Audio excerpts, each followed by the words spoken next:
Assalamualaikum warahmatullahi wabarakatuh. Halo guys, welcome back my YouTube channel.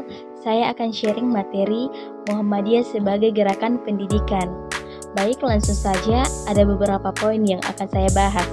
Yang pertama yaitu gerakan Muhammadiyah di bidang pendidikan didorong oleh beberapa faktor utama. Yang pertama, kondisi pendidikan yang kurang memadai. Pada masa awal pendirian Muhammadiyah, kondisi pendidikan di Indonesia masih sangat terbatas, khususnya untuk rakyat biasa. Akses terhadap pendidikan formal yang berkualitas sangat masih minim. Yang kedua, pengaruh kolonialisme pada masa penjajahan Belanda, di mana sistem pendidikan ada lebih banyak menguntungkan kalangan kolonial dan hanya sebagian kecil masyarakat pribumi yang dapat mengakses pendidikan yang baik. Yang ketiga, pembaruan dalam Islam.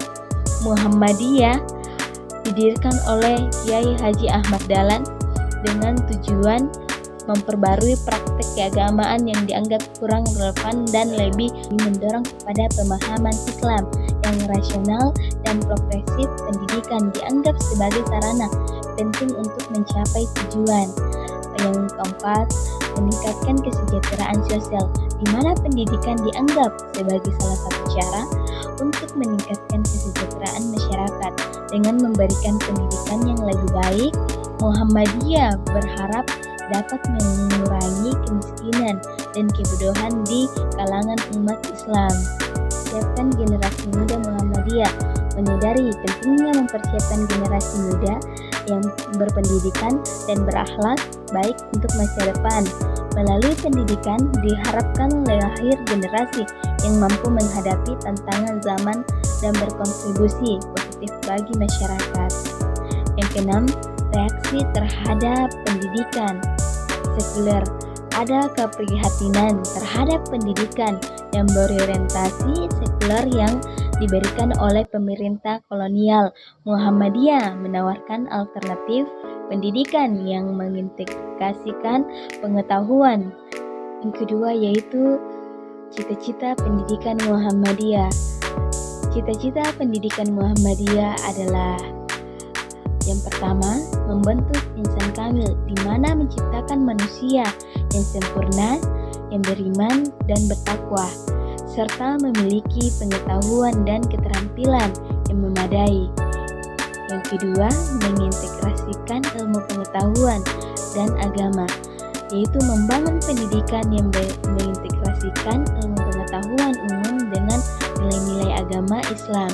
Yang ketiga, mencerdaskan kehidupan bangsa, di mana berkontribusi dalam mencerdaskan kehidupan bangsa sesuai dengan amanat Undang-Undang 1945.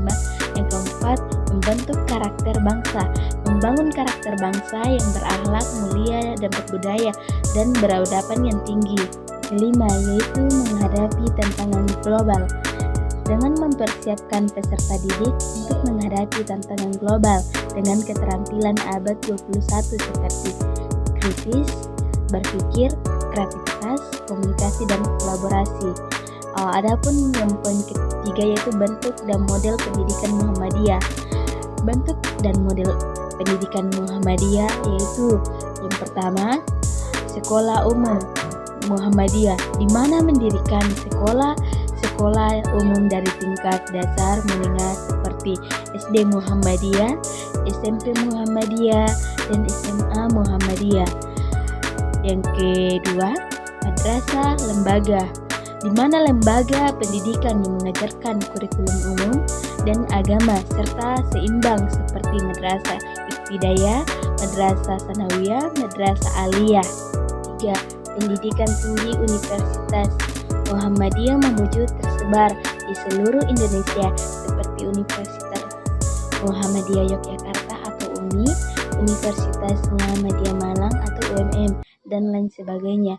Yang keempat, pondok pesantren, di mana lembaga pendidikan berbasis pesantren yang mengintegrasikan pendidikan agama dengan keterampilan. Yang keenam, sekolah kejuruan SMK Muhammadiyah yang menawarkan pendidikan kejuruan di berbagai bidang untuk menyiapkan siswa memasuki dunia kerja. Poin yang keempat yaitu pemikiran dan praksis pendidikan Muhammadiyah, di mana pemikiran dan praksis pendidikan Muhammadiyah meliputi beberapa. Yang pertama, pendidikan holistik, mengedepankan pendidikan holistik yang mencakup aspek kognitif, afektif, dan psikomotorik. Yang kedua, pendidikan berbasis nilai Islam, kurikulum yang dirancang untuk mengintegrasikan nilai-nilai Islam dalam semua mata pelajaran. Tiga, yaitu metode pembelajaran aktif, di mana mendorong metode pembelajaran aktif dan partisipatif seperti diskusi, problem solving, dan proyek. Yang keempat, pendidikan karakter, dengan menekankan pada pendidikan karakter yang berakhlak mulia dan berintegritas. Yang keenam, inovasi dan teknologi, dengan mengadopsi inovasi dan teknologi dalam proses pembelajaran untuk meningkatkan kualitas pendidikan. Yang terakhir yaitu tantangan dan revitalisasi pendidikan Muhammadiyah. Tantangan dan langkah revitalisasi pendidikan Muhammadiyah meliputi berbagai, yaitu yang pertama, tantangan kurikulum, dengan penyesuaian kurikulum yang mampu mengintegrasikan ilmu pengetahuan modern dengan nilai-nilai Islam. Yang kedua, kualitas guru, di mana peningkatan kualitas dan kompetensi guru melalui pelatihan dan pendidikan yang berkelanjutan. Yang ketiga, fasilitas pendidikan, di mana peningkatan sarana dan prasarana pendidikan agar lebih memadai dan sesuai dengan perkembangan zaman. Yang keempat, pendanaan, di mana pendanaan mengatasi keterbatasan untuk memastikan keberlanjutan dan peningkatan kualitas pendidikan. Yang kelima, tantangan globalisasi, untuk mempersiapkan siswa menghadapi tantangan globalisasi dan revolusi industri. Selanjutnya, pengembangan kurikulum berbasis kompetensi, dengan mengembangkan kurikulum yang berbasis kompetensi untuk menghasilkan lulusan yang siap kerja dan berdaya saing tinggi. Peningkatan kerjasama, di mana meningkatkan kerjasama dengan berbagai pihak baik dalam maupun luar negeri untuk memperkuat jaringan dan sumber daya pendidikan. Nah, Muhammadiyah terus berupaya untuk melakukan revitalisasi pendidikan melalui berbagai inovasi pendidikan, kualitas pendidikan, peningkatan dan penyesuaian terhadap kebutuhan dan tantangan pada zaman.